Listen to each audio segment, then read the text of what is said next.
অনুকূল পরিবেশে রাঙ্গামাটিতে কমলার চাষ বাড়তে থাকলেও চলতি বছর ফলন কমায় দুশ্চিন্তায় বাগানীরা। গত বছরের থেকে এই বছর একটু কম ফলন হয়েছে। আমি একটু টেনশনে আছি, লসের দিকে বেশি সম্ভাবনা। কমলার বাগান থেকে আমি ওই মালিক থেকে 320 টাকা করে আনি, এখানে দোকানে 350 টাকা করে বিক্রি করি। শুধু ফলনই কমেনি, বিভিন্ন রোগে আক্রান্ত হওয়ায় বাড়ছে চাষাবাদ খরচ। এতে দিন দিন পার্বত্য জেলায় কমছে কমলা চাষের আগ্রহ। কৃষকের কাছে আমার অনুরোধ থাকবে যে সঠিক সময় হারভেস্ট করে এবং তার যথেষ্ট পরিচর্যা করে তাকে খাদ্য দিতে হবে, অনুখাদ্য দিতে হবে, তাহলে পরবর্তীতে অবশ্যই ইনশাআল্লাহ ভালো ফলন আশা করা যায়।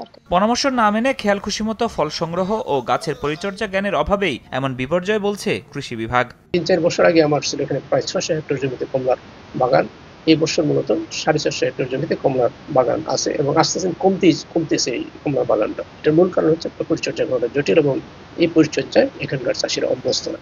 কৃষি বিভাগের তথ্য, গেল 2 বছরে জেলায় 150 হেক্টর কমলা বাগান কমেছে। বর্তমানে 400 হেক্টর কমলা বাগানে উৎপাদন লক্ষ্যমাত্রা ধরা হয়েছে 3500 মেট্রিক টন, যা গত বছরের তুলনায় প্রায় 1500 মেট্রিক টন কম। সময় সংবাদ, রাঙ্গামাটি।